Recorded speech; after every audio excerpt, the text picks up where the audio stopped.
Bom dia, pessoal! A nossa aula hoje é correção das atividades. As atividades da página 39 a 41 do seu livro didático de biologia, tá? Então, tema aí, vitaminas e ácidos nucleicos, tá certo? Então, vamos aí para a questão número 1. As vitaminas são moléculas reguladoras, ou seja, controlam várias atividades da célula e funções do corpo. Com relação às vitaminas e ao quadro de doenças devido à falta dessas moléculas, assinale o que for correto. Número 1. As vitaminas lipossolúveis, representadas pelas vitaminas A, D, E e K, dissolvem-se bem em gordura e são encontradas no leite, na gema do ovo, na carne, no fígado, entre outros. Então, essa questão é verdadeira, tá? Então, esses outros aí a gente pode incluir frutas, legumes, vegetais, tá certo? Então, ela é verdadeira.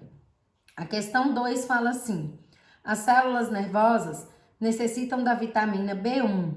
A falta dessa vitamina provoca inflamação nos nervos, paralisia, atrofia dos músculos, provocando uma doença conhecida como beriberi. Verdadeiro, né? Então, a beriberi é uma doença que vai causar tudo isso aí, e o grande problema dela é a carência da vitamina B1, tá? A 4, a vitamina B12 e o ácido fólico são importantes para a renovação das células do corpo. A falta desses componentes pode causar anemia perniciosa. Também é verdadeira, tá? Então, a falta dessa vitamina dificulta a absorção de ferro, causando aí essa anemia chamada de perniciosa, tá certo? 8. A falta do ácido ascórbico torna os tecidos conjuntivos, como derme, ossos e cartilagens, mais fracos. Essa doença é conhecida como escorbuto e pode promover sangramento na pele, na gengiva, nas articulações, perda de dentes, entre outras. Verdadeiro também, gente. Lembrando que o ácido ascórbico é a mesma coisa da vitamina C, tá? E que lá na época das navegações, muitos marinheiros acabavam tendo complicações por causa da falta, né, da vitamina C, do ácido ascórbico, desenvolviam aí o escorbuto e muitos deles morriam por causa das complicações advindas dessa doença, tá? Então, o escorbuto matou muitos marujos, marinheiros, ao longo aí de vários séculos nas navegações. Tudo bem? Então, a questão número 1, todas estão corretas. Então, vamos para a questão número 2. Vou modificar a câmera para ela chegar mais perto aqui da questão. Isso.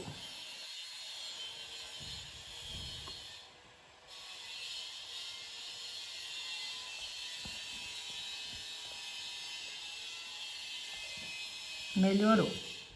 Então, vamos lá. Questão 2. Explique por que as vitaminas A, D, E e K podem se acumular por mais tempo no organismo humano do que as outras vitaminas. Então, o que a gente precisa fazer a relação? De que essas vitaminas são solúveis ou dissolvidas? A, D, E e K, como a gente viu lá na questão anterior, elas são lipossolúveis. Elas são solúveis em gorduras. Então, o que acontece? A gordura ela não é facilmente expelida pelo organismo humano. Então, elas vão se acumular por mais tempo no nosso organismo.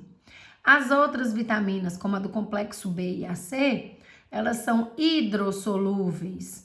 Como elas são hidrossolúveis, elas vão se dissolver em água. E muitas vezes o excesso dessa vitamina ela vai ser eliminado no organismo, junto com o quê? Com a urina. Porque o nosso organismo a todo momento está filtrando a água do nosso sangue e utilizando parte dessa água para eliminar as excretas e os excessos junto com a urina, na formação da urina. Tudo bem? 3. Explique por que a desnaturação proteica pode ser prejudicial ao organismo. Então, voltando aí à questão das proteínas, né? Então, desnaturação é quando a proteína ela perde a sua forma.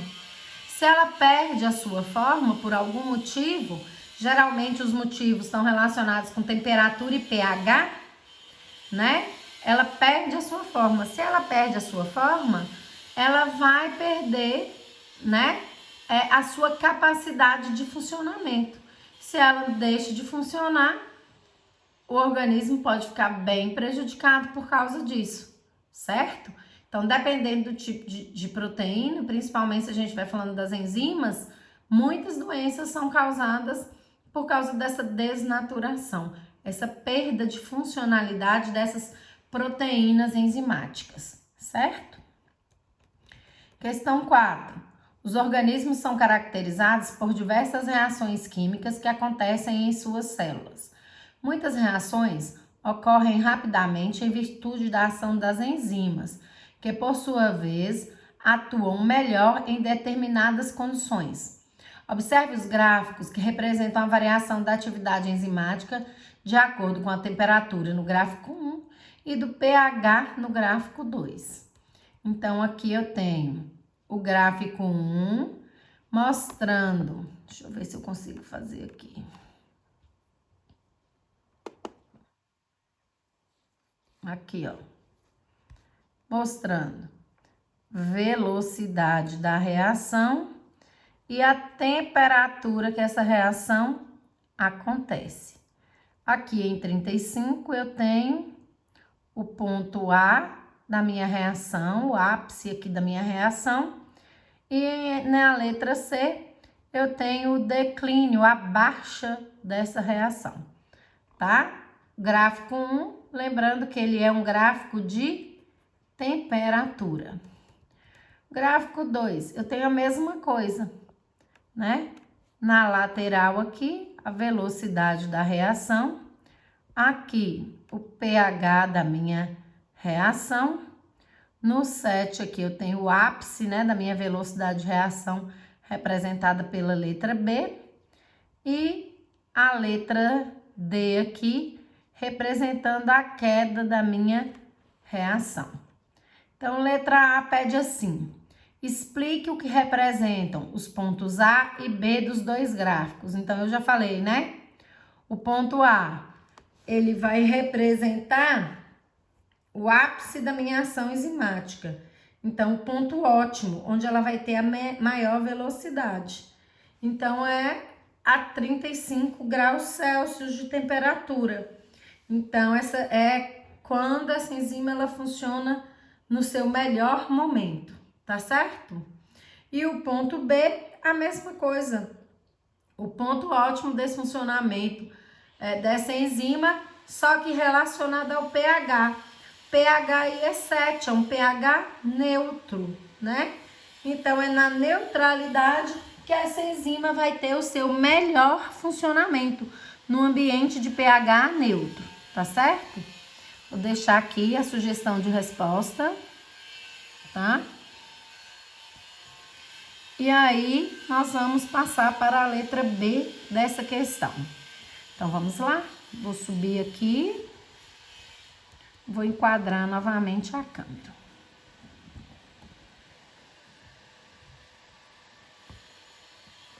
Isso. Então, a questão B pede assim: descreva o que ocorre com a enzima quando o evento representado no gráfico 1 alcança o ponto C.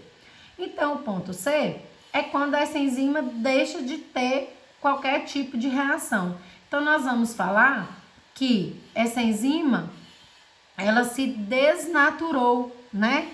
Ela ficou inativa. Então, no gráfico 1 aí, ó, é gráfico de temperatura. A letra C, ela tá depois de 50 graus Celsius. Então, ela vai ter um funcionamento ótimo em 35.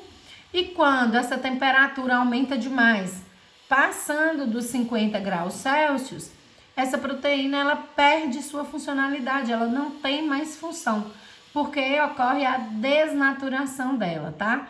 E aí ela fica inativa, a reação simplesmente vai acabar, certo? Então, vamos para a próxima questão. Questão 5. Aí, na questão 5, a gente tem uma pesquisazinha, né? A, B e C são pesquisas.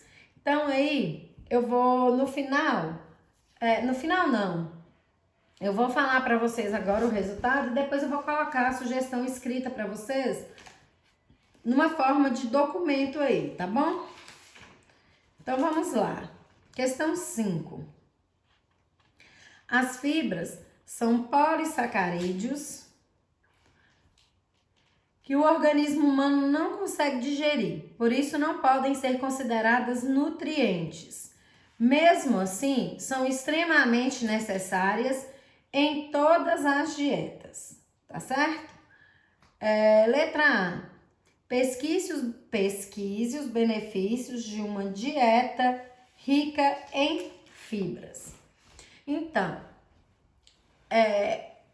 só para lembrar, as fibras, a gente vai encontrar ela nos alimentos de origem geralmente vegetal, né? E que tem uma parede celular. A célula vegetal tem uma parede celular. Nosso organismo não digere essa parede celular. Então, quando eu falo numa alimentação rica em fibras, geralmente é de origem vegetal. Como meu organismo não faz a digestão dessas fibras, né, dessa parede celular, dessas células,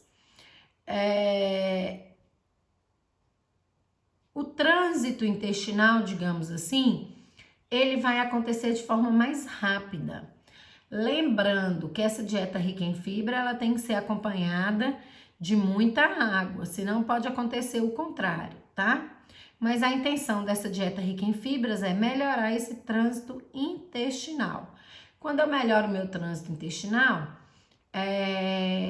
por exemplo, eu evito um câncer chamado câncer de cólon. Então, quando as minhas fezes ficam muito tempo dentro do meu intestino, algumas bactérias começam a se alimentar dela e começam a liberar substâncias carcinogênicas. Substância carcinogênica é aquela que pode desencadear um câncer, tá? Então, essa dieta rica em fibra facilita esse trânsito vegetal, esse trânsito intestinal, dificulta a permanência dessas fezes no organismo e acaba dificultando o surgimento de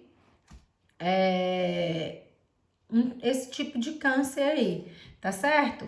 Mas não é só o câncer que ela vai impedir, não. O consumo de fibras, como ela vai passar por um processo mais lento no sistema digestório, ela diminui a absorção também de açúcar, evitando doenças como diabetes, né? Ela também, o consumo dessas fibras, ela pode evitar algumas doenças do intestino, chamada hipercolesterectomia. O colesterol também alto, ele também vai abaixar, porque vai diminuir também a absorção dos lipídios, tá certo? Então, a dieta rica em fibras, ela é fundamental, tá? Letra B. Verifique na tabela nutricional das embalagens dos alimentos que consome regularmente a quantidade de fibras que apresentam. Some esse valor ao volume de saladas e cereais integrais ingeridos e analise se sua alimentação está adequada em relação à quantidade de fibras.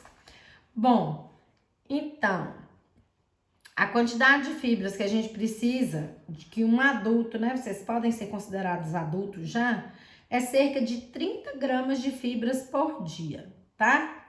Vamos lembrar aqui uma coisa, pessoal. O excesso sempre faz mal, tá? Nem de mais e nem de menos. A gente tem que ter um equilíbrio. Se tem uma recomendação de 30, falar assim, se o bom é 30, então eu vou comer 60 gramas, porque é o dobro e tal, eu vou ficar melhor do que todo mundo. Isso não é verdade. O excesso dessas fibras também pode ser prejudicial, tá? Principalmente, vai causar alguns desconfortos, como excesso de gases, cólicas, pode desencadear diarreias. Então, nada em excesso, tudo em equilíbrio, até as fibras. Então, calcule aí, olha aí os alimentos que são industrializados, se eles contêm aí essa quantidade em gramas, faça um cálculo buscando na internet o valor do que você come. Ah, eu como só alface, ah, eu como só isso, não, eu como a bucha da laranja. Tudo isso aí vai ter fibras. Então, tem que calcular essa quantidade para ver como que você está ingerindo. Muitas pessoas, às vezes, quando estão com prisão de ventre, começam a chupar muita laranja e comer a bucha da laranja. No outro dia, às vezes até no mesmo dia, consegue, né, eliminar essas fezes. Essas fezes estão mais amolecidas. Provavelmente porque consumiu um excesso, mais do que essas 30 gramas de fibra aí nessa alimentação, tá? Mas tudo que a gente come geralmente de origem vegetal e cru, a gente está consumindo essas fibras. C. Como um colega, monte um painel em forma de jornal, com as informações e curiosidades encontradas na pesquisa, incluam gráficos com a quantidade de alunos que apresentam uma alimentação rica em fibras em comparação aos que não apresentam. A gente não vai fazer esse cartaz, né? Só se as aulas voltarem bem rapidinho. Se a gente já puder voltar com as aulas iniciais bem rapidinho, a gente conseguiria fazer. Mas eu tô achando isso pouco provável. Então, essa parte da atividade nós não vamos estar fazendo, não. Ok? Vamos para a questão 6, nós vamos começar a falar agora do DNA. O esquema a seguir aí mostra os padrões de bandas de DNA de um casal, mãe e pai, e de 4 crianças. Aí eles ainda deram uma facilitada pra gente, né? Eles ainda colocaram aí essas bandas coloridas. Então, o que é que isso significa? Aqui é o material genético da mãe, todo representado em azul. Aqui, o material genético do pai, representado em amarelo. Aqui, o material genético do filho 1, representado em azul e amarelo. Aqui do filho 2, azul e vermelho. Do filho 3, amarelo e azul. Do filho 4, em verde. Tá? Então, vamos lá. Sabendo que cada banda analisada nos filhos indica a herança paterna ou materna, determine a relação de parentesco do casal com as 4 crianças. Então, o que é que eu já vejo de cara aí? A mãe, ela não tem nenhuma banda verde e o pai não tem nenhuma banda verde. Logo, eu entendo que esse filho 4 aqui, ó, ele não é desse casal. Ele é um filho que foi adotado, provavelmente, né? O filho 1. O filho 1, ele tem algumas bandas da mãe, olha aí, ó. O azul dele é igual ao azul da mãe. O amarelo dele é igual ao amarelo do pai. Outra banda dele, amarela, igual do pai. Azul, igual da mãe. O que é que eu entendo? Que o filho número 1, ele é o filho biológico desse casal, né? Ele é o filho desse casal. O filho 2. O filho 2 tem bandas vermelhas. Nem o pai nem a mãe não tem bandas vermelhas. Mas ele tem algumas bandas azuis que são iguais à da mãe. O que é que eu vou entender? Que ele é filho dessa mulher, mas ele não é filho do homem, né? Ele tem a mãe dele é biológica, mas o pai não é biológico, tá certo? E o último aí é o 3.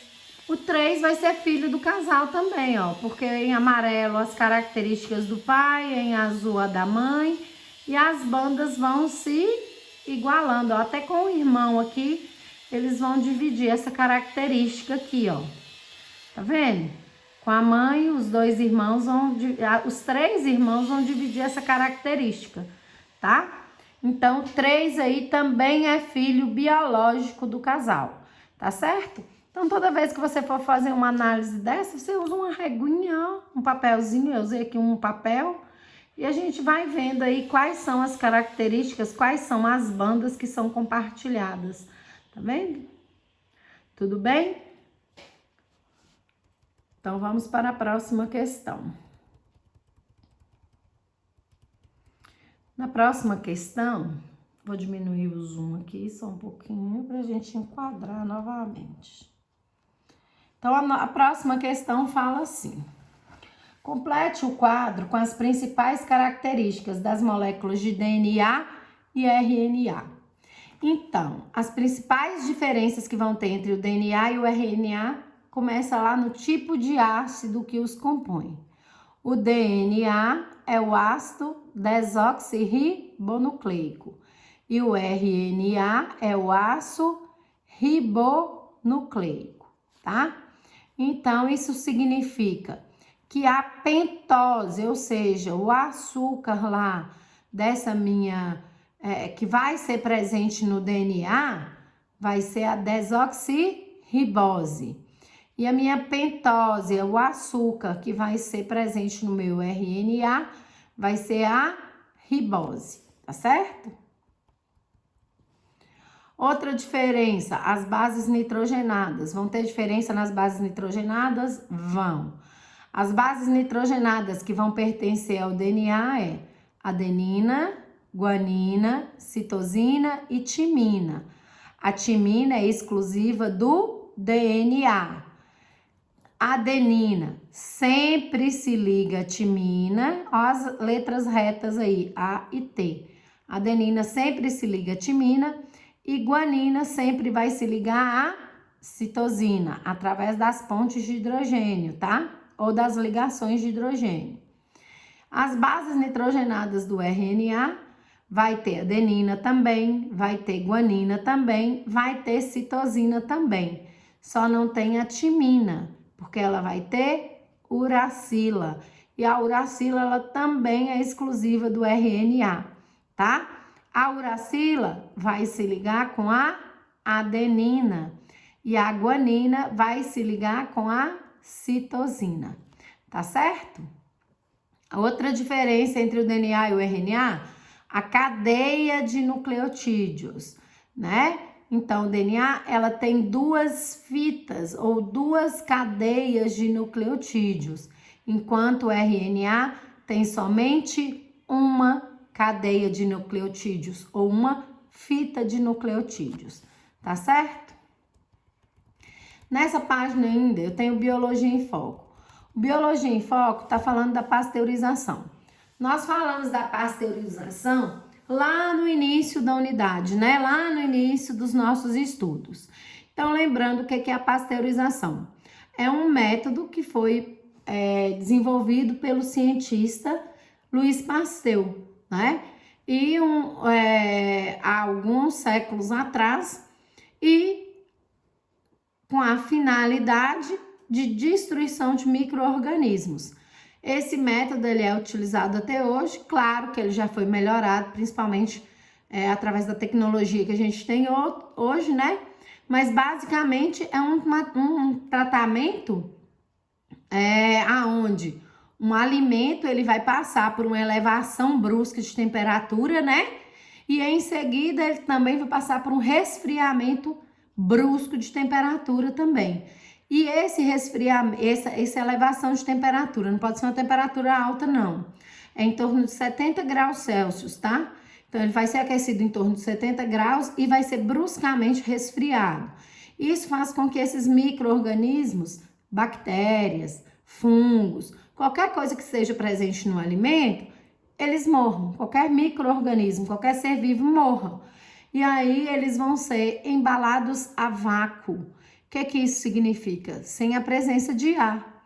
Por que sem a presença de ar? Porque a gente sabe que esses micro-organismos estão espalhados pelo ar, né? Então, se eu embalo ele a vácuo, na ausência de ar, esses micro-organismos eles não vão conseguir utilizar aquele alimento como fonte de energia e não vão conseguir causar a acidificação desse alimento.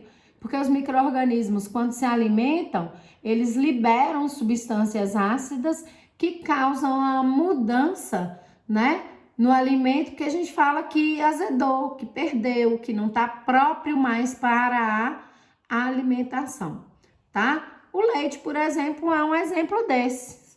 Se eu compro leite de manhã, eu fervo esse leite de manhã, mas eu não coloco ele na geladeira, se eu lembrar dele só à noite, quando eu chegar lá, esse leite já vai estar azedo. Por quê?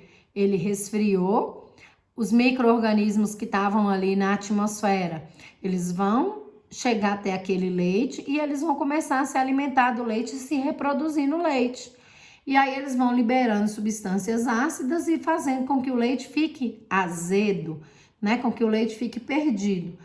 Isso pode acontecer com leite, com sorvete, com suco de frutas. Quase todos os alimentos, principalmente os líquidos, que a gente compra no supermercado e em caixas, ele vem pasteurizado.